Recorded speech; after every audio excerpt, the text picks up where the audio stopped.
Good morning दोस्तों। तो चलिए आज मैं आप लोगों के बीच लेकर के आया हूं बायोलॉजी के कुछ महत्वपूर्ण प्रश्न जो आप लोग के एग्ज़ाम में पूछे जाएंगे। तो आइए ज़्यादा देर नहीं करते हुए हम लोग क्वेश्चन की ओर आगे बढ़ते हैं। तो चलिए क्वेश्चन में पहला स्टार्ट करते हैं। पूछ रहा है क्वेश्चन में, निम्न में से पूर्ण स्तंभ परजीवी कौन सा है? पूर्ण स्तंभ परजीवी कौन सा है? तो आंसर हो जाएगा अमरबेल। अमरबेल पूर्ण स्तंभ परजीवी है।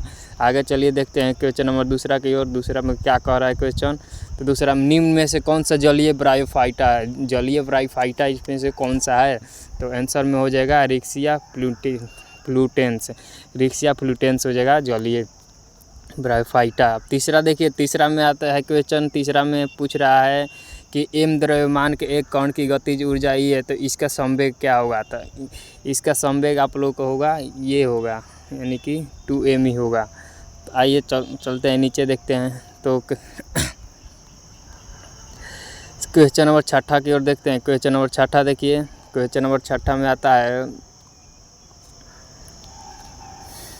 पृथ्वी चुंबकीय क्षेत्र की दिशा में भूमध्य रेखा पर नति कोण का मान क्या होगा? तो भूमध्य रेखा के नति कोण का मान होता है, इसका आंसर आएगा 90 डिग्री, यानी कि 90 डिग्री होगा। आइए नीचे चलते हैं, देखते हैं नीचे क्या आता है। क्वेश्चन नंबर 8 देखिए, PDF बनाते समय थोड़ा नंबरिंग उल्टा हो गया है, इससे कोई घबराने की बात नहीं है। चलिए क्वेश्चन 8 देखते हैं। तो 8 में क्या कह रहा है कि कौन सी रंगीन गैस लेड एसीटेट पेपर को काला कर देता है? तो एसीटेट पेपर को काला कर देता है, तो कौन सा हो जाएगा ऑप्शन?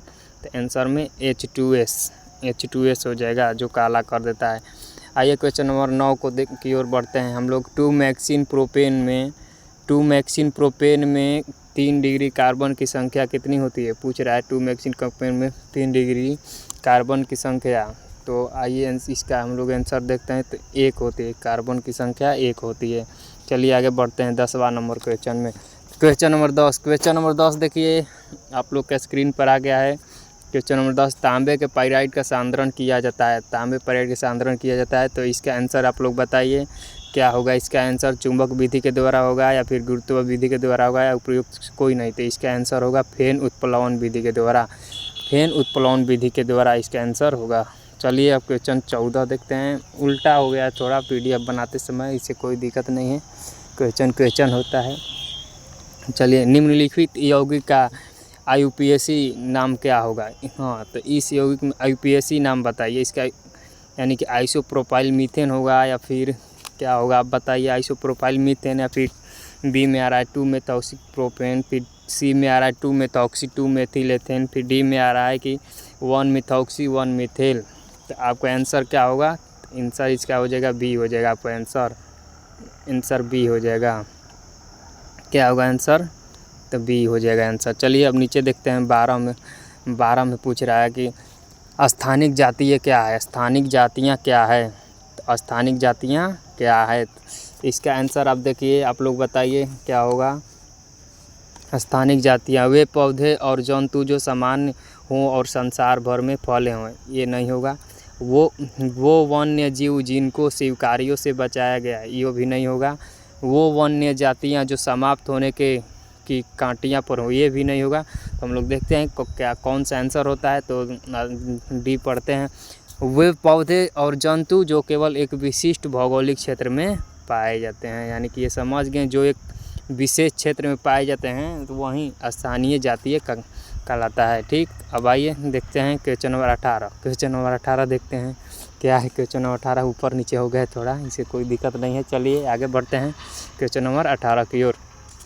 क्वेश्चन नंबर 18 की ओर कह रहा है, निम्न में से कौन सा उत्तक है? इसमें से आप लोग को उत्तक बताना है दोस्तों। उत्तक कौन सा है? फेफड़ा है, वृक्क है, रक्त है, या फिर अंडाशय है? तो इनमें से आप लोग बताइए, इसमें से कौन सा हो जाएगा उत्तक? उत्तक में आ जाएगा रक्त, आ जाएगा उत्तक में। ठीक, चलिए 19 का देखते हैं। अंड जनन की प्रक्रिया में जो हार्मोन सर्वाधिक होता है उसका नाम क्या है? जो अंड जनन की प्रक्रिया है उस हार्मोन का क्या नाम है जो उत्पन्न होता है? तो आ जाएगा B, यानी कि FSH हार्मोन। ठीक, 19 के B हो जाएगा FSH हार्मोन। चलिए ठीक है, कोई दिक्कत नहीं है। चलिए आगे बढ़िए, क्वेश्चन आगे बढ़ते हैं हम लोग। 21 नंबर क्वेश्चन देखिए, यदि x1 लंबाई की वस्तु का उत्तल दर्पण से बना प्रतिबिंब x2 लंबाई का हो तो इसका प्रतिबिंब क्या होगा? तो आप लोग जल्दी बताइए। 21 नंबर का ऑप्शन सी हो जाएगा। 21 नंबर का सी हो जाएगा। चलिए आगे बढ़ते हैं दोस्तों। 23 नंबर आपका स्क्रीन पर है।